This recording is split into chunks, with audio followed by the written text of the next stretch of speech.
So guys, today magagawa tayo ng dagdag trellis para sa ating upo. Upo. So guys, maghuhukay tayo para dito sa poste itatayo natin. Ito pa.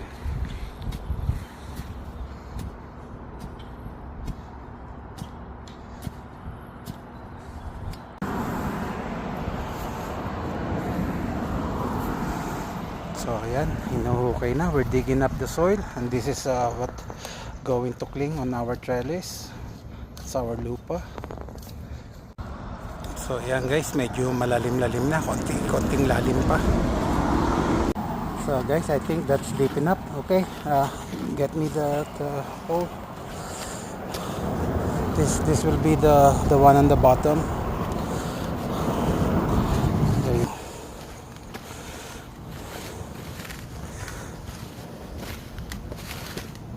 you go guys.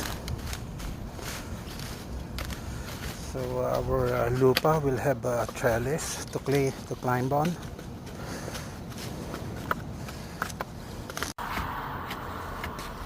Now we need to tighten the soil, guys. This is how I do it.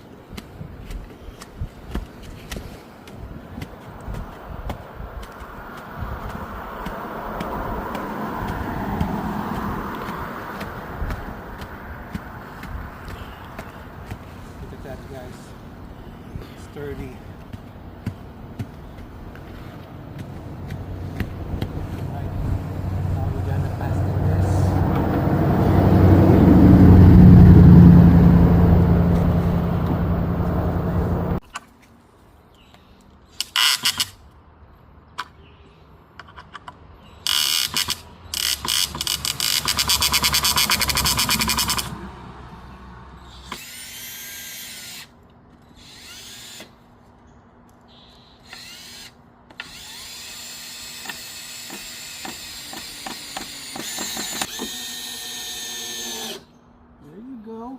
Guys, that's how you do it. Got here the long beans, yard long beans right here. We need to take up the grass. You know, it rained. There's a lot of grass that's growing, and here we got kabocha or kalabasa. We're going to replant it on the soil, on the ground. So right here, here's our beautiful. Take a look to your pants. Oh, there you go. So look at the grass, guys. And now we're fixing this trellis right here. So we got here some kangkong right here, and some kangkong growing over here. We got the calamondin. We got the persimmon right there. And here's the we got onion, green onion right here, flowering, and that's the lupa starting to grow. And here we got sweet potato, and right here we got bottle gourd or upo right there. And right over here, I'm gonna show you my chilies. Here's my chili plant, guys. There's 4.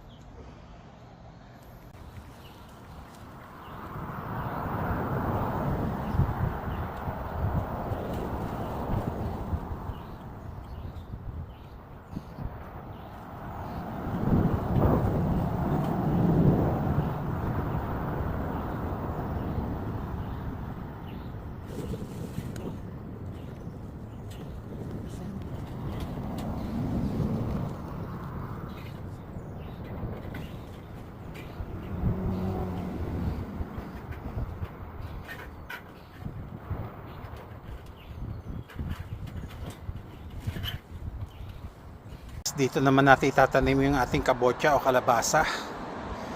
Ito guys, ang ating punla kalabasa. Galing kay Madam Myra. Nagaling din sa akin yung bunga. Binigyan ko siya guys ng bunga. Pinatuyo niya yung buto. So itatanim natin doon. So guys, ubod niya ng daming binigay sa akin punla. Ito, ubod ng dami. For now, dito muna natin siya itatanim. Ayan, ang dami.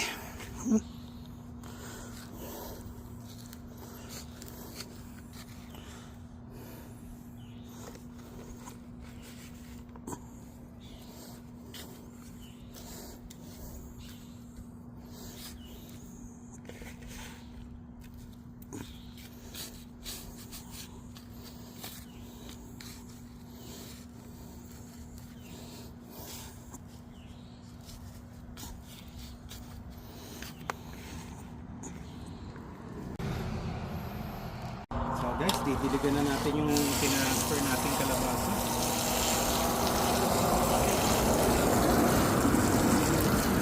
Plenty of water.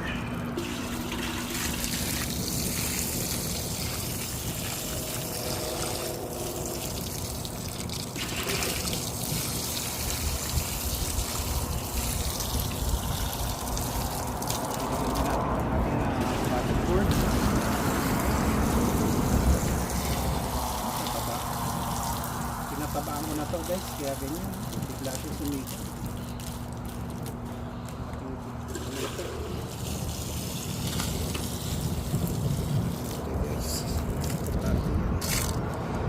There you go, there you have it guys.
So guys, ayan, we plow the soil. I'm going to plant green beans over here.